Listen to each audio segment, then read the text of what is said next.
So I got asked about another testimonial.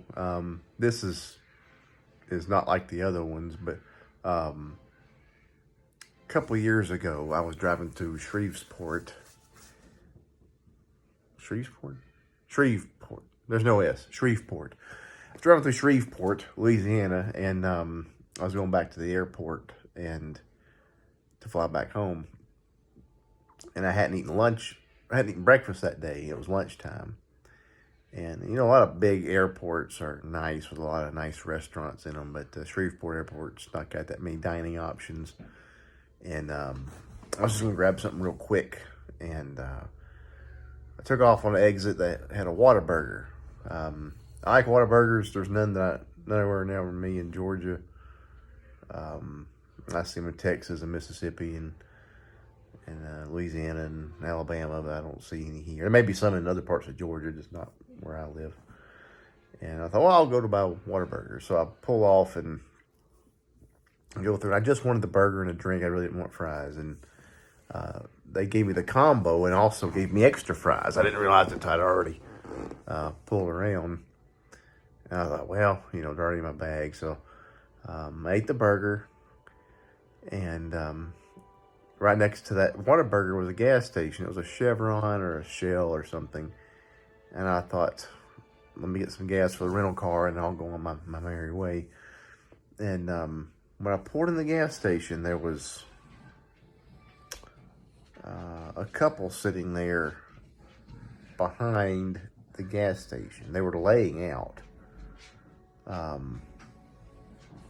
It looked rough. I mean, there's something wrong with her hair, maybe it wasn't growing right, and she had something wrong with her hand, and then she was a little kind of overweight. And this is middle of Louisiana in the middle of summer. I mean, this is hot, and they're laying out in the sun. It wasn't even like a shady area. They're laying out in the sun, and she's eating tuna fish or something out of a can. She's sitting there and rubbing her finger in it and eating it. I was like, God, it looks terrible, And I'm going up to get gas. And some guy spoke to me. He said, you ought to go give him those French fries. And I thought, yeah, I could do that. I'm not going to eat them anyway. And it's, if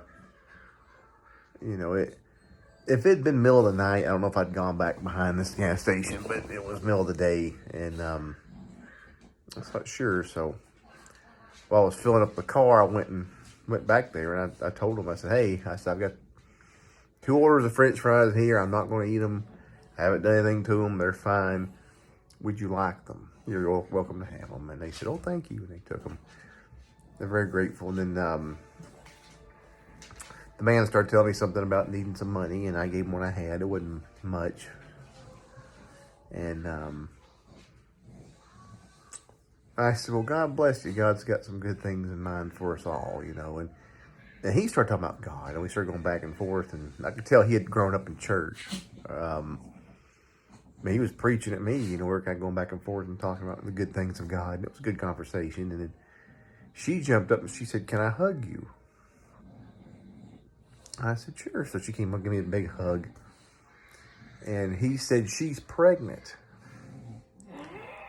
And I started to say, oh, before I could say anything, she turned around at him and she said, don't lie to a man of God like that. And he ducked his head and he said, I'm sorry. He said, I don't know why I said that. He says, just a habit. He said, we always tell people she's pregnant when we're trying to get money out of them. I said, well, don't worry about it. And I told him, I said, you need some more help than what I'm able to give you right now. I'm about to get on a plane and fly back home. But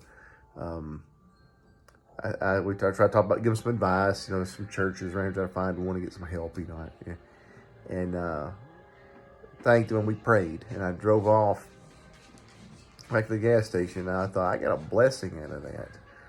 And I was humbled that she called me a man of God, and I was thinking, if you knew all the things that I've done wrong, in my life, you wouldn't say something like that. But, maybe not being qualified to serve God makes us qualified.